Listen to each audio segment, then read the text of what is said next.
Bienvenidos, hermanos. ¿Cómo están?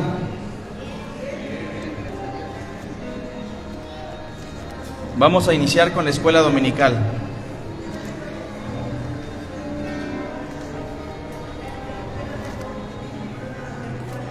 Vamos a abrir nuestras Biblias, por favor, en la primera carta a Timoteo,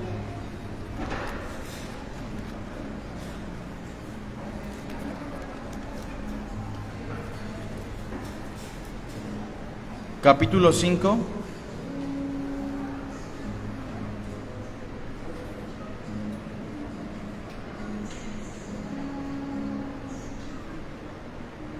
Primer carta a Timoteo, capítulo 5. Y vamos a dar lectura todos en voz alta al verso 1 y verso 2. ¿Lo tenemos todos? Primer carta a Timoteo 5, verso 1 y verso 2. ¿Ya lo tenemos? ¿Sí? Ok.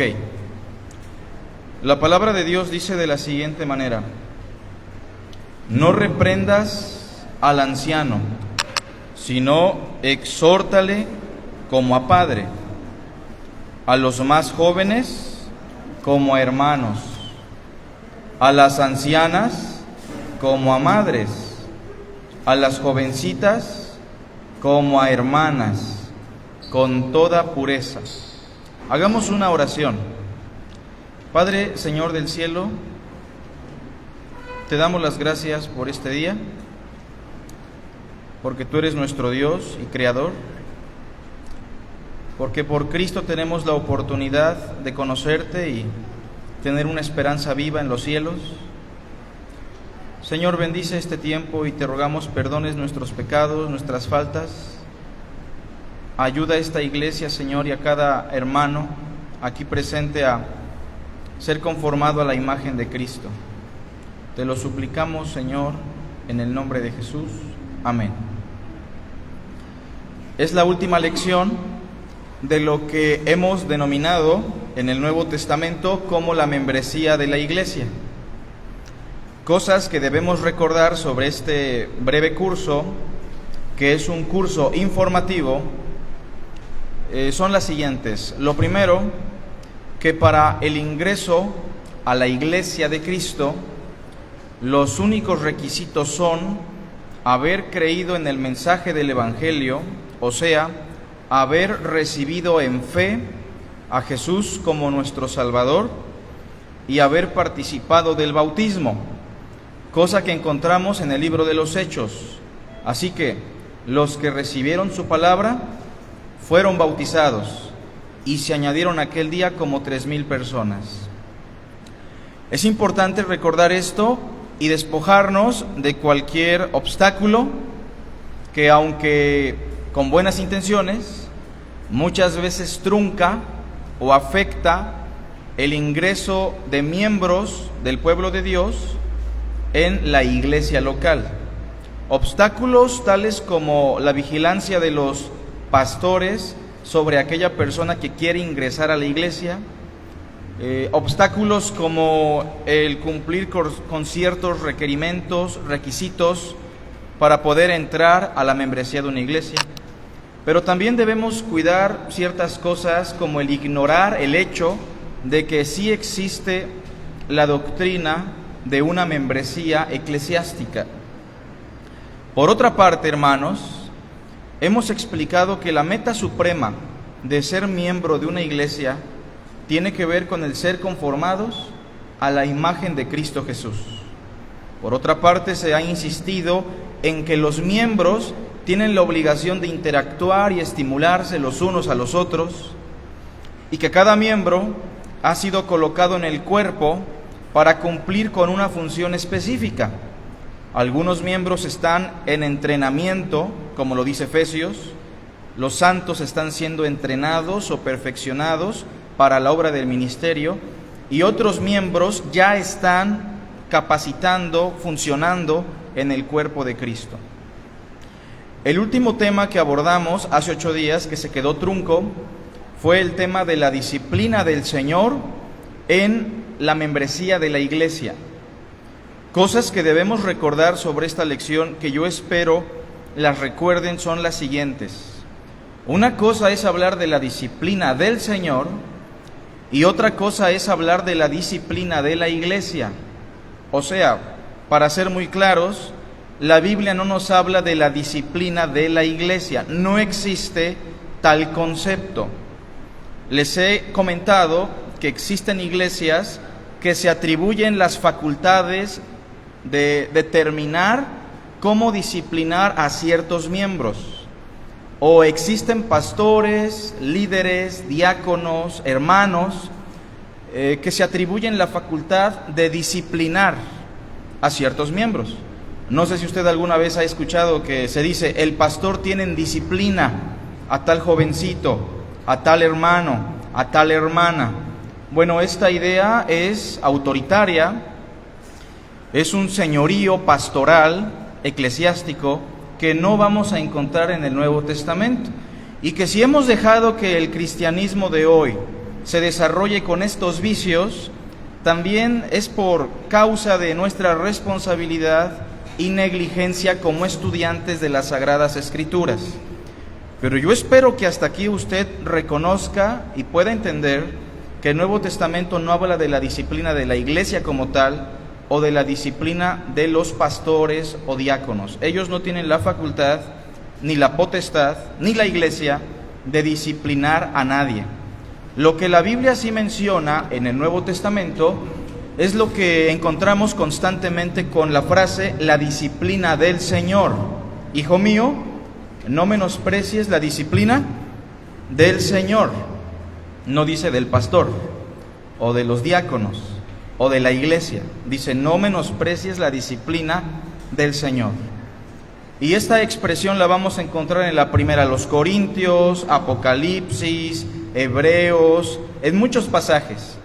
Bueno, entonces, si la iglesia no tiene la potestad o la facultad de disciplinar a los miembros, y si los pastores tampoco tienen esa potestad, ¿cuál es el papel de la iglesia dentro de la disciplina del Señor? Y mencionábamos algo muy importante, que el papel de la congregación, de los pastores, los diáconos y todos los miembros es la siguiente: entregar o guiar al hermano a la disciplina del Señor. ¿Verdad que sí es diferente? Es diferente entregarlo a la disciplina del Señor, al hermano que está pecando, a la hermana que está pecando. Es muy distinto que nosotros lo estamos guiando a la disciplina del Señor, a decir que nosotros lo estamos disciplinando. No tenemos esa potestad. Pero las expresiones del apóstol Pablo en el Nuevo Testamento y la enseñanza de nuestro Señor Jesucristo nos enseñan que efectivamente la iglesia tiene la obligación de conducir, de guiar al hermano hacia la disciplina del Señor, entendiendo que la disciplina del Señor no es algo negativo, es un acto de amor para el beneficio y desarrollo integral de aquel hermano que está pecando. Cristo fue muy claro en cómo lo debemos entregar a la disciplina del Señor. Hay un proceso de confrontación. Pablo también nos dice que en su momento el tal sea entregado a Satanás, o como también lo dirá en Timoteo, que hay ciertos varones predicadores a los cuales Pablo, juntamente con la iglesia, los entregó a Satanás para que aprendan a no blasfemar. Y yo explicaba esto con una imagen, la imagen de una persona que está caminando en un territorio que le pertenece a Satanás, y donde se le ha dicho constantemente, sal de ese lugar, 1, 2, 3, 4 veces. Y cuando esta persona está determinada a seguir viviendo en ese territorio satánico, contrario a la voluntad de Dios, es cuando Pablo y nosotros deberíamos de decir lo mismo: el tal se ha entregado a Satanás. En otras palabras, que tal hermano siga su rumbo en ese terreno y que sufra las consecuencias de estar caminando en los terrenos del enemigo. Porque precisamente el instrumento de Dios para que alguien experimente su disciplina es muchas veces sufrir las consecuencias de sus propias decisiones en un ámbito satánico, en un ámbito diabólico. Es decir, Satanás incluso llega a ser un instrumento de disciplina cuando nosotros somos rebeldes. Por otra parte, en el punto número 3, que es el punto en el cual nosotros nos quedamos, hemos dicho que el instrumento por el cual la Iglesia nos guía a la disciplina del Señor es la acción de la confrontación. Recordemos esa expresión, la confrontación. La forma en la cual la Iglesia nos guía a la disciplina del Señor, repito, es la confrontación. Y el versículo que acabamos de leer, véanlo por favor otra vez, 1 Timoteo 5, 1 y 2, nos dice lo siguiente: no reprendas al anciano.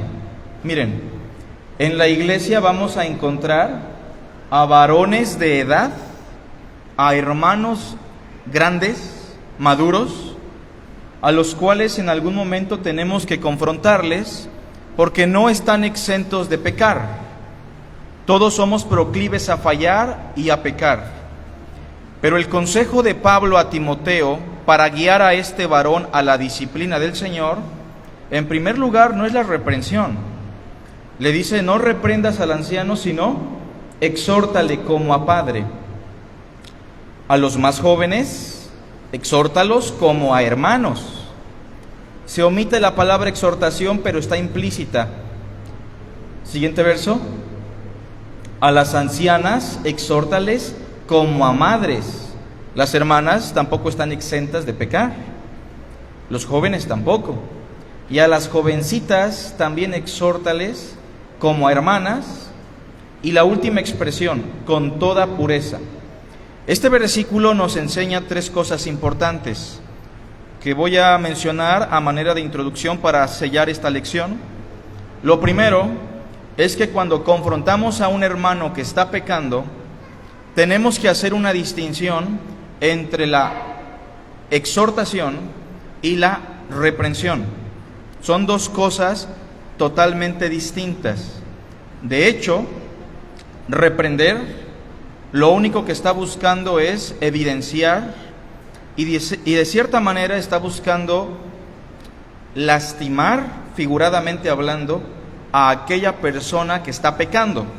Esa es la idea de reprensión, al menos en este contexto. A la reprensión, en el ámbito de la consejería, en el ámbito de la confrontación, se le conoce como la confrontación directa. La confrontación directa es aquella confrontación que ya no busca producir un fruto, que ya no está buscando una restauración. Lo único que está logrando o está buscando es evidenciar el fallo o el mal de una persona que está dañando a la iglesia. Miren el capítulo 5 de esta misma carta, versículo 20. ¿Lo tenemos? Dice, a los que persisten en pecar, ¿cómo dice, hermanos, todos juntos? Repréndelos delante de todos. En el contexto de la iglesia, hay un punto en el cual sí se debe usar la confrontación directa o la reprensión. Ya no es para que la persona quiera cambiar o busque cambiar. Se hace con la finalidad de denunciar un mal que está dañando a la iglesia y con el fin de que los demás hermanos también tengan respeto ante el Señor, tengan reverencia ante las cosas sagradas. Pero vean que la reprensión, hermanos, no es el primer nivel de confrontación. La reprensión o la confrontación directa es el último nivel de confrontación para aquellos hermanos, como dice el verso 20, que persisten en pecar. Por otra parte, el capítulo 5, verso 1, nos habla de otra confrontación que es la confrontación ideal y primaria para cuando un hermano está pecando. Dice, no reprendas al anciano, sino exhórtale. Yo espero que recuerden cómo se le llama a esta confrontación. Vamos a guiarnos con las diapositivas que tenemos. Inciso A, la confrontación tiene que ser una confrontación nutética. O sea, esta palabra nutesis significa literalmente razonamiento mental. Y nuestra confrontación tiene que ser una confrontación que provoque un razonamiento mental. Cuando nosotros vamos a guiar a un hermano a la disciplina del Señor, lo que menos queremos es que él experimente la disciplina del Señor en su vida. Y por eso, la confrontación que lanzamos hacia nuestros hermanos tiene que ser una confrontación nutética, una confrontación que produce un razonamiento mental. La confrontación directa, por su parte, no produce nada más que enojo, orgullo y activa mecanismos de defensa para que el hermano no escuche. Por ejemplo, cuando Juan confrontó a los judíos religiosos que venían a su bautizo, ¿se acuerdan cómo les decía? Generación de víboras, ¿quién les enseñó a huir de la ira venidera? O cuando Cristo confronta a los escribas y fariseos, después de tanto tiempo que estuvieron siendo testigos de sus milagros y su enseñanza, les dice en Mateo 23, ¡ay de vosotros, escribas y fariseos, hipócritas! Aquí lo que tenemos es una reprensión o una confrontación directa, que ya no está buscando producir nada, sino simplemente denunciar actos ilícitos de ciertas personas. Pero la confrontación nutética, explicábamos hace 8 días, es la confrontación similar a la confrontación que experimentó el rey David por medio del profeta Natán, o la confrontación que Cristo realizó sobre la mujer samaritana. ¿Sí recuerdan cómo fue confrontado el rey David? A través de una especie de parábola y a través de la proyección de la personalidad de David sobre un personaje ficticio, David se da cuenta, razona en su mente que ha pecado gravemente y menciona una sentencia: el que tal hizo es digno de muerte y debe pagar 4 tantos. Entonces la confrontación del profeta Natán fue una confrontación nutética que tuvo éxito y produjo un razonamiento mental. Lo mismo pasa con la confrontación de Jesús sobre la mujer samaritana. Señor, dame de esa agua. El Señor le dice, ve, llama a tu marido y ven acá. La mujer empezó a razonar, yo no tengo marido. A ver, tuve 5. El que ahora tengo es mi novio, mi amante. Y la mujer le dice en pocas palabras, no tengo marido. Y es entonces que el Señor la confronta nutéticamente y la mujer reacciona y la historia concluye con una mujer que se convierte y empieza a proclamar el Evangelio de Jesús de Nazaret. Y el mejor ejemplo que tenemos en la Biblia sobre la confrontación siempre será Jesús de Nazaret, hermanos. Miren, Rabí, ¿es lícito dar tributo a César o no? ¿Qué les respondió? ¿De quién es la imagen o la inscripción de la moneda? La pregunta que él les hace o les devuelve es una pregunta que está produciendo un razonamiento mental. Naturalmente ellos dicen, bueno, la moneda es del César. ¿Cómo concluye la confrontación? Pues denle al César lo que es del César y denle a Dios lo que es de Dios. Maestro, ¿quién es mi prójimo? El Señor le dice, bueno, había un hombre que descendió de cierto lugar a otro lugar, lo lastimaron, lo mataron, casi lo dejaron medio muerto ahí, pero pasaron ciertos personajes que no le brindaron la ayuda, pero pasó por ahí un samaritano. ¿Se acuerdan de la parábola? Y con esta parábola está despertando la reflexión mental de este individuo que quería justificarse con la pregunta, ¿quién es mi prójimo? Maestro, ¿cuál es el gran mandamiento de la ley? El Señor no les dijo cuál es. El Señor simplemente les hizo otra pregunta. ¿Qué dice la Escritura? ¿Cómo lees? Bueno, amarás al Señor tu Dios. Entonces ellos empiezan a reflexionar gracias a la nutesis. Es importante mencionar aquí, hermanos, que no todos los hermanos debemos involucrarnos en la conducción de un hermano que quiere o debe experimentar la disciplina del Señor. No todos los hermanos están capacitados para confrontar. Debo mencionar algunos versículos en este punto. Vean conmigo Gálatas 6:1.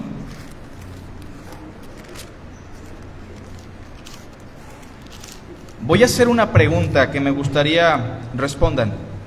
¿Todos los hermanos deberíamos confrontar o no? Fíjense, ¿todos los hermanos deberíamos hacerlo? Yo pienso que sí. Dios desea que todos hagamos eso, ¿o no? Pero no todos estamos capacitados o no estamos en el momento adecuado en nuestra vida espiritual para realizarlo. Así que hablemos un poquito sobre esto. Gálatas 6:1. ¿Alguien le puede dar lectura en voz alta, por favor? Hermanos, si alguno es ofendido en alguna falta, vosotros que sois espirituales, restauradle con espíritu de mansedumbre, considerándole a ti mismo, no sea que tú también seas tentado. Definitivamente no todos los hermanos que habitaban Galacia eran hermanos maduros o dominados por el Espíritu de Dios. Dice Pablo aquí que si algún hermano de entre esta región, de entre ellos, es sorprendido en alguna falta, vean lo que dice, ustedes, o sea, no solamente involucra a los pastores o diáconos, está involucrando a todos aquellos que sean catalogados como hermanos espirituales. Ahora, hay que pensar un poquito, ¿quiénes son los hermanos espirituales que tienen la capacidad de confrontar y guiar a un hermano a la disciplina? ¿Son aquellos que llevan muchos años en una congregación? No precisamente, porque Hebreos dice que hay muchos que después de tanto tiempo tienen necesidad de que se les vuelva a enseñar los principios rudimentarios. Entonces, ¿quién es un hermano espiritual? Si usted ha leído Gálatas, sobre todo el capítulo 5, versículo 22, lo ponemos en pantalla, 5:22, nos daremos cuenta quién es un hermano espiritual o quiénes son los hermanos espirituales. Vean 5:22 de Gálatas, todos juntos. Mas el fruto del Espíritu es amor. O sea, un hermano espiritual o aquellos hermanos espirituales son aquellos hermanos que son guiados por el Espíritu, que viven llenos del Espíritu, gobernados por el Espíritu. Y el fruto supremo de un hermano que vive en el Espíritu es el amor. Y el amor, hermanos, sería como una mandarina del cual se desprenden muchos gajos, y del amor se desprende el gozo, la paz, la paciencia, benignidad, bondad, fe, entre otros puntos como la mansedumbre, templanza. ¿Todos los hermanos tenemos esas virtudes? No siempre. O sea, incluso podemos decir, a veces las tenemos y a veces no. Porque yo puedo estar lleno del Espíritu aquí en el púlpito y tal vez bajando ya no estoy lleno del Espíritu, ya no estoy siendo guiado por el Espíritu. Así que debemos recordar que no todos los hermanos tienen la capacidad en el momento de guiar a otros hermanos en cuanto a la confrontación se refiere. Otro verso que me gustaría mencionarles por ahí, Colosenses 3:16.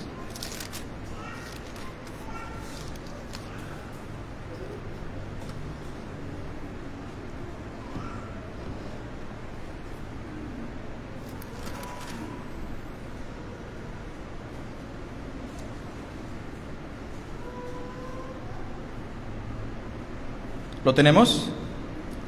Vean lo que dice aquí, hermanos. Antes de buscar guiar a un hermano a la disciplina del Señor, o antes de que usted quiera enseñar o confrontar a un hermano, es importante lo que dice aquí el apóstol Pablo. Todos juntos. La palabra de Cristo more en abundancia en vosotros. Miren, ¿qué necesitamos para poder ayudar a otro hermano? Que la palabra de Cristo more en abundancia. Lamentablemente hay hermanos que a veces quieren ayudar y no tienen el conocimiento bíblico. Es triste, hermanos, que no tienen la forma de guiar, restaurar, enseñar o exhortar porque no conocen las Escrituras. Yo les comentaba por ahí el jueves, ¿qué tanto estamos leyendo las Escrituras? Les comentaba que es muy triste escuchar a ciertos hermanos que a veces dicen, yo llevo 10, 15, 20 años en el cristianismo y nunca he leído toda la Biblia. No sé quién es Gedeón, no sé quién es Baruch, no sé quién es Daniel. Es triste, hermanos, pero si no tenemos conocimiento estamos inhabilitados para lo que dice Pablo. Dice, la palabra de Cristo mora en abundancia, no solamente la palabra de Cristo, sino que debe ser la palabra de Cristo en abundancia. Dice después, enseñándoos y exhortándoos unos a otros en toda sabiduría.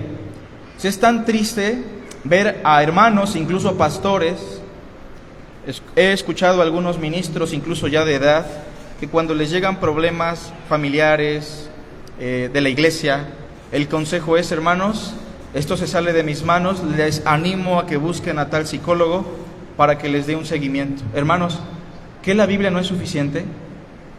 Hermanos, la Biblia es suficiente. Definitivamente los problemas familiares, los problemas existenciales tienen su solución en el consejo de Dios. Debemos confiar en que las Escrituras son suficientes. Pero si nosotros no estamos capacitados, entonces no podemos exhortar o confrontar a un hermano. Otro versículo, busquen Romanos, por favor.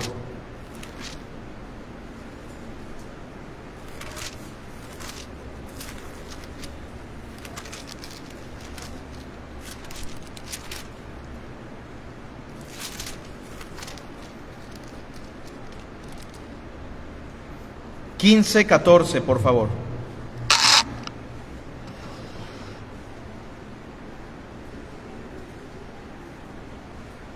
Vean lo que Pablo le dice a los romanos.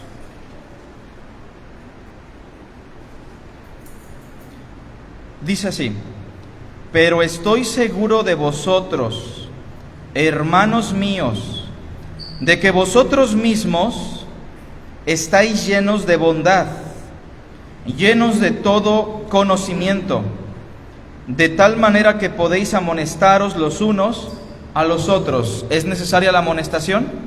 Sí, pero antes de amonestar, el hermano que va a amonestar tiene que considerar dos cosas en este verso. ¿Cuáles son? Un hermano que debe estar lleno ¿de qué? De bondad. Porque miren, a veces la segunda parte que dice llenos de conocimiento, sí la tenemos, pero no tenemos la primera parte que dice llenos de bondad. Y decir la verdad, a veces decimos duele, pero deberíamos de buscar decir la verdad con palabras suaves, con palabras amorosas, con palabras cargadas de bondad. A veces podemos tener la razón en algo, hermanos, pero no tenemos fruto jamás en nuestra enseñanza, en nuestra confrontación, porque no estamos llenos de bondad. Yo espero que con estos 3 versos quede claro que no todos tenemos la capacidad de restaurar o de guiar a un hermano a la disciplina del Señor en lo referente a la confrontación. Pero el reto es que todos aquí se esmeren para poder hacerlo, porque la finalidad o la meta es que lo hagamos los unos con los otros. Bueno, inciso B. Ya leímos Gálatas, pero en el inciso B, lo mencionábamos hace 8 días, la confrontación tiene que tener como fin la restauración del miembro caído. Gálatas 6:1, está por demás leerlo, pero sí recuerdan que dice, restáurenle con espíritu de mansedumbre. Muchas veces cuando amonestamos a un hermano no lo estamos restaurando. ¿Se acuerdan del pasaje que leímos en Timoteo que dice con toda pureza al final? ¿Cuál es nuestra intención al confrontar a un hermano? Muchas veces estamos confrontando a una persona en la iglesia porque tenemos ya algo en nuestro corazón, o porque tenemos un celo por Dios tan fuerte que nos olvidamos de la debilidad del hermano que está fallando. Pero tenemos siempre que buscar la restauración. Ahora, miren conmigo la segunda carta a Timoteo, por favor. Quiero mostrarles un ejemplo aquí.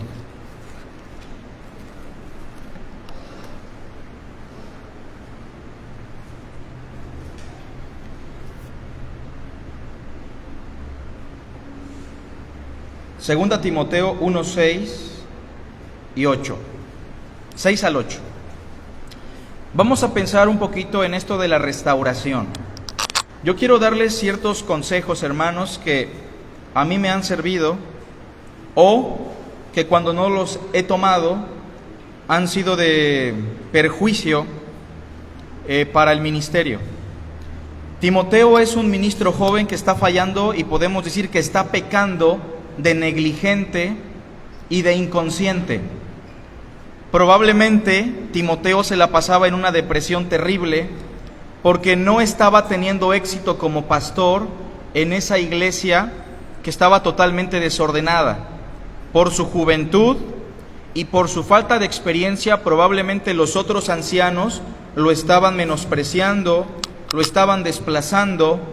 Y cuando Pablo se entera de la situación de Timoteo, ustedes saben que Pablo lo confronta a través de 2 cartas, ¿sí lo recuerdan? 2 cartas que son fuertes. Y miren lo que le dice en el versículo 6. Por lo cual te aconsejo, Timoteo, que avives el fuego del don de Dios que está en ti por la imposición de mis manos. ¿Qué le está diciendo? Te has apagado en cuanto a tu servicio. En cuanto al don que tú tienes, que es el don de la enseñanza probablemente, tú te estás descuidando por completo, Timoteo. Te aconsejo que avives ese don. Si usted va hoy y le dice a un hermano, ¿sabes qué? Ya ponte las pilas, hermano, porque tiene años que tu don lo tienes ahí enterrado y no sirves a Dios. ¿Cómo podría reaccionar el hermano? Tal vez se va a enojar. Si yo voy y le digo a un hermano hoy, hermano, ¿cuántos años llevas en el cristianismo y no haces nada? ¿Cuántos años llevas en una iglesia o conociendo de Dios y siempre te la has pasado sentado, sentada, sin usar los dones que el Señor te da? ¿Cómo podría reaccionar el hermano? Tal vez muy enojado, ¿no? O tal vez ya ni regresa a la iglesia. Pero es lo que le está diciendo Pablo a Timoteo, ¿verdad? Ahora noten lo que le dice después en el verso 7, todos juntos. Porque no nos ha dado Dios espíritu de cobardía. Ahora, hay hermanos que a veces no ejercen sus dones en el ministerio porque dicen, no, es que es un lugar de mucha reverencia, y tienen razón. Es un lugar de mucho respeto, es un servicio sagrado, ¿tienen razón o no? Pero a veces esta es la justificante de una cobardía disfrazada, hermanos. Y probablemente Timoteo estaba actuando como un cobarde, porque es lo que le está diciendo Pablo, ¿verdad? Dios no nos ha dado una actitud para ser cobardes. Dios nos ha dado poder, amor y dominio propio. Si imagínense que hoy llegamos con el mismo hermano, la misma hermana, y le decimos, a solas tal vez, hermano, hermana, ya ejerce tus dones, tienes años sin servir a Dios, no haces nada para el Señor. Hermano, te animamos a que no seas cobarde, a que dejes la cobardía a un lado. ¿Cómo va a actuar? No, pues, gracias, pero yo creo que me voy a otra iglesia, ¿no?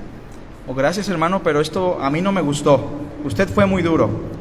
Y probablemente el efecto será ese si no consideramos este principio: involucrarnos genuinamente en la vida de los hermanos. Miren, versículo 3. Doy gracias a Dios, al cual sirvo desde mis mayores, que con limpia conciencia, de que sin cesar me acuerdo de ti en mis oraciones noche y día. Primero, antes de que Pablo confrontara a Timoteo, ¿qué encontramos en Pablo en lo referente a Timoteo? Que Pablo es un hombre que invierte tiempo ¿en qué? En las oraciones hacia o a favor ¿de quién? De Timoteo. Antes de que usted confronte a un hermano, pregúntese, ¿yo he estado orando por el hermano? Yo le dije una verdad, que sí es una verdad y que él debería de tomar, pero realmente yo me he puesto a orar por él. Sigan viendo el versículo 4. Deseando verte. Hermanos, a las personas que confrontamos, ¿realmente tenemos un deseo ferviente por convivir y estar con ellos? Porque muchos hermanos a veces me dicen, ¿sabes qué, hermano? Hay que confrontar a tal persona. Y a veces tienen razón. Pero ¿realmente tenemos un deseo de tener interacción con ellos? ¿O solamente estamos queriendo cumplir un protocolo? No sé si me explico, hermanos. Pero a veces es muy fácil cumplir un protocolo, no sé. Alguien me dice, Israel me dice, un ejemplo, ¿no? No ha pasado, pero supongamos que Israel me dice, ¿sabes qué, hermano? Vamos a confrontar a Rosendo. Sale. Pero la pregunta es, Israel, ¿tú realmente has estado interesado en tener contacto, interacción con Rosendo? ¿Sí me entienden, hermanos? Porque es muy fácil buscar cumplir con un protocolo eclesiástico. Pero Pablo tiene autoridad para confrontar nutéticamente y que Timoteo escuche con humildad, porque Pablo ha orado por él y tiene un deseo grande, ardiente, de verlo y estar con él. Verso 4, deseando verte al acordarme de tus lágrimas. Miren, ¿Pablo realmente se identificaba con el dolor de Timoteo? Sí, para llenarme de gozo. Y probablemente estaba llorando Timoteo porque estaba haciendo un fracaso como siervo de Dios.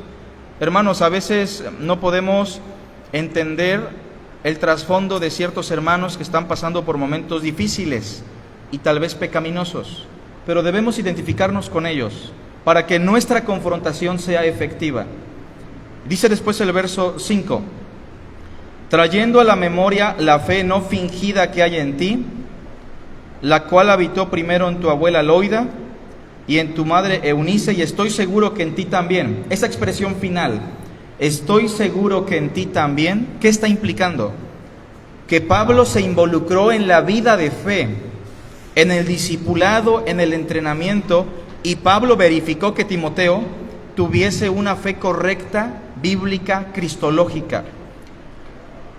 Repito, hermanos, como miembros de una iglesia, cuando queremos confrontar a alguien, antes de hacerlo tenemos que considerar muchas cosas. Primero, si estoy capacitado por lo que ya leímos, y segundo, si realmente mi confrontación va a ser de beneficio, a sabiendas de que yo no he invertido nada de tiempo, nada de amor o de interacción para con este hermano. Porque yo creo que Timoteo no se enojó, ¿verdad? ¿O creen ustedes que Timoteo tomó a mal la confrontación de Pablo? Imagínense, 2 cartas.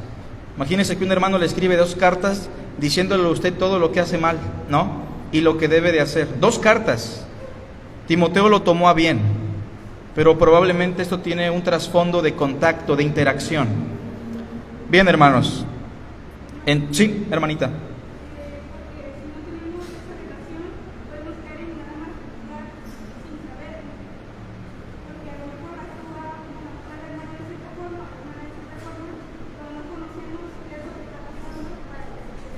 Claro.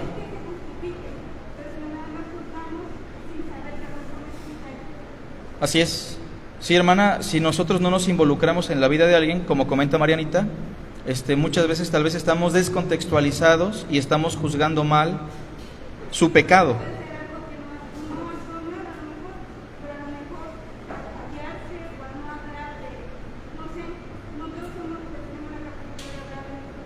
Claro.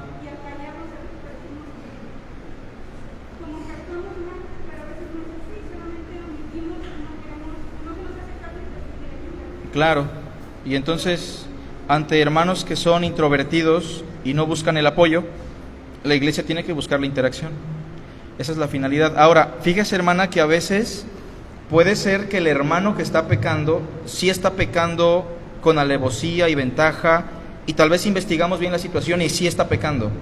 Pero aún así, aunque él tenga la culpa de todo lo que está haciendo y todo lo que está causando, debemos preguntarnos si nosotros, tiempo atrás, hemos invertido nuestra vida en él, y de esa manera determinar si yo tengo realmente la capacidad y la autoridad para que él me escuche. Es como con la mujer samaritana, hermanos, ¿se acuerdan? Si un samaritano fuese al pozo y le dice sus verdades, la mujer se va. Pero Jesús, antes de confrontarla, tuvo paciencia, invirtió mucho tiempo en ella, tal vez con tanta tolerancia que la mujer se sorprendió, y que de hecho se sorprendió. Ahora, Jesús de Nazaret fue muy duro a veces confrontando a sus 12. Apártate de mí, Satanás, le dijo a Pedro. Pero hermanos, ellos sí podían ver en Jesús un amor genuino y un interés por ellos. Entonces, aun cuando nuestros hermanos estén pecando con alevosía y ventaja, y investigamos con diligencia y están mal ellos, y no tienen ninguna justificante, aún así vamos a estar muy respaldados por Dios y para con ellos si hemos invertido nuestro tiempo en sus vidas. De otra manera, no va a ser muy benéfico, ¿no? Inciso C. Inciso C, la confrontación tiene que seguir los niveles enseñados por Cristo. Ya ustedes los conocen, Mateo 18, vamos para allá, o lo ponemos en pantalla para que si no lo encuentra lo pueda leer ahí.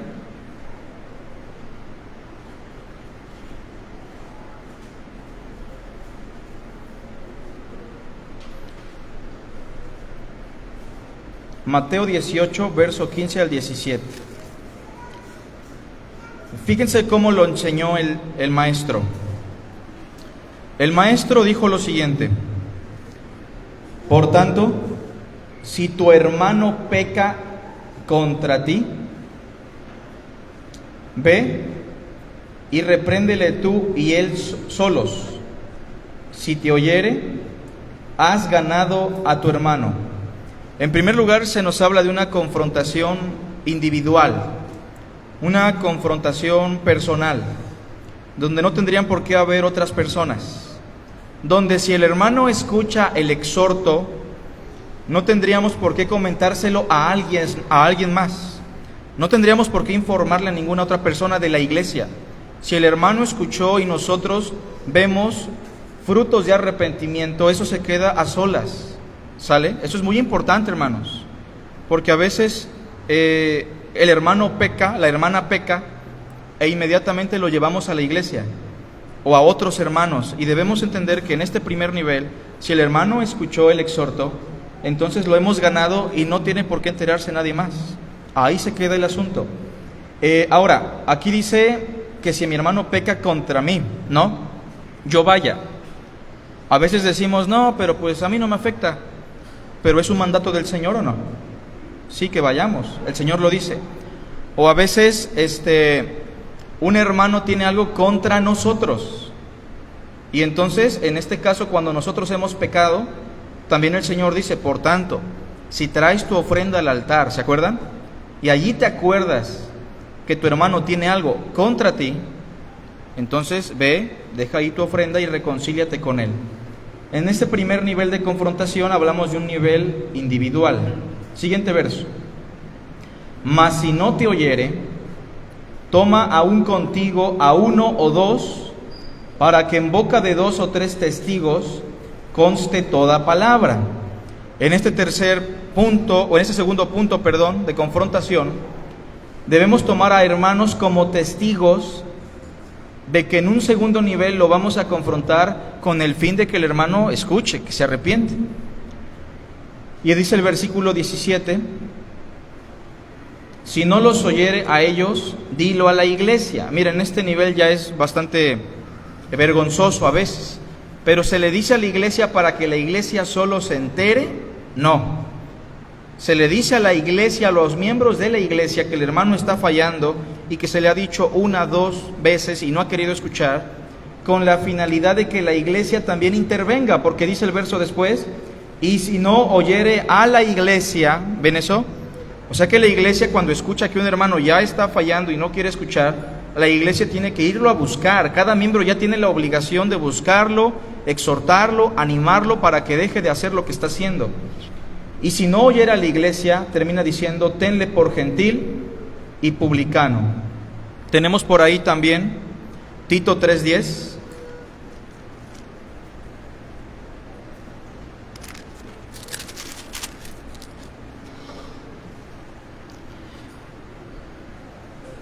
Dice así, al hombre que cause divisiones, este es un pecado en particular, después de una y otra amonestación, deséchalo. ¿Es lo mismo que enseñó Jesús, hermanos? Sí, pero en palabras muy fuertes, ¿no? Pablo lo dice con un tono más fuerte, pero es lo mismo. Pablo dice, al hombre que causa divisiones después de 1 o 2 amonestaciones, deséchalo, sabiendo que el tal se ha pervertido y peca y está condenado por su propio juicio. O sea, tenle por gentil y publicano. Básicamente es lo mismo. Vamos a lo que sigue. Punto número 4, ¿verdad? Ya estamos terminando. Ahora vamos a la confrontación directa o a lo que se conoce como la reprensión. La reprensión pública es la última herramienta que debe usar la Iglesia para entregarlos a la disciplina del Señor. Ya leímos 1 Timoteo 5:1, a los que persisten en pecar, repréndelos duramente delante de todos. Ese pasaje ya lo leímos. Bueno, eso queda claro. Punto número 5 y terminamos. Bueno, aquí hablamos ya no de la exclusión, sino de la inclusión. ¿Qué pasa cuando un hermano, por así decirlo, fue desmembrado de la iglesia? Ahora, no quiero que me malentiendan. Cuando un hermano es desmembrado de la iglesia, o sea, ya se le considera gentil y publicano, ¿le podemos dejar entrar a la iglesia o no? Sí, porque la iglesia es un lugar público, no le podemos decir no llegues, no escuches. Si participamos de la cena, se explican las implicaciones de esto y él aún así la toma, ¿se lo podemos prohibir? No, porque es su responsabilidad. Se le está diciendo con antelación quiénes no deben participar de la cena. Si este hermano quiere servir en la congregación, ¿lo podemos evitar? Ahí sí, hermanos, porque la Biblia sí da requisitos para el servicio. ¿Verdad que sí dice? ¿Cómo? Dice que deben ser de buen testimonio, etcétera, etcétera. Entonces hay que distinguir nada más. Pero ¿qué pasa cuando uno de estos hermanos, después de cierto tiempo, se arrepiente, llega a la congregación y pide perdón y quiere regresar? ¿Lo debemos perdonar? ¿Lo debemos recibir? ¿Sí o no? Definitivamente. Y a esto vamos. La inclusión de un miembro entregado a la disciplina del Señor está en función de un arrepentimiento genuino. Segunda carta a los Corintios 2, 5 al 11. Este fornicario de la iglesia de Corinto, este hermano, en la primera carta, si recuerdan que Pablo dice, el tal se ha entregado a Satanás. En la segunda carta, aparentemente, ya estaba arrepentido. Dice Pablo en la segunda carta, pero si alguno me ha causado tristeza, no me la ha causado solo a mí, sino en cierto modo, por no exagerar, a toda la iglesia. Cuando un hermano peca a esos niveles, hay una tristeza muy grande en la congregación y en todos, obviamente. 6. Le basta a tal persona esta reprensión hecha por muchos. ¿Basta con eso, hermanos? ¿Basta con que ya se le reprendió públicamente? ¿Sí o no? Dice Pablo que sí. Y digo esto porque hay hermanos que dicen, bueno, quiere regresar el hermano a la iglesia, está arrepentido, pero vamos a ponerle ciertos requisitos, vamos a ponerle ciertos requerimientos para ver si de veras está arrepentido. Y esto no lo enseña la Biblia, hermanos. El texto dice, basta a tal persona esta reprensión hecha por muchos. Verso 7. Así que, al contrario, vosotros más bien debéis perdonarle, ¿qué más? Y consolarle. Hermanos, ¿en nuestra iglesia hay personas que han regresado así alguna vez? Algunos saben que sí. Y después de que las personas regresaron, ¿usted los ha buscado para consolarles y guiarles? Probablemente no. Y eso lo debemos hacer, hermanos, porque es un pecado no darle un seguimiento de acuerdo a lo que dice el pasaje. Dice el pasaje, debéis perdonarle, pero ¿qué más? Consolarle, para que no sea consumido de demasiada tristeza. Por lo cual os ruego que confirméis el amor para con él. 9. Porque también para este fin os escribí, para tener la prueba de si vosotros sois obedientes en todo. 10. Y al que vosotros perdonáis, obviamente que yo también, porque también yo lo que he perdonado, si algo he perdonado por vosotros, lo he hecho en presencia de Cristo. 11. Para que Satanás no gane ventaja alguna sobre nosotros, pues no ignoramos sus maquinaciones. Y terminamos diciendo, hermanos, que el cristianismo, la iglesia, la fe en Jesús, tienen como meta suprema el amor. No nos olvidemos de eso, hermanos. Por encima de los protocolos, por encima de cualquier pecado, la iglesia siempre debe manifestar el amor. Obviamente, cuando hablamos del amor según las Escrituras. Si no hay preguntas, comentarios, tenemos unos minutos para refrescarnos. Si alguien quiere café, que sería muy extraño por el calor, puede tomar. Que Dios les bendiga.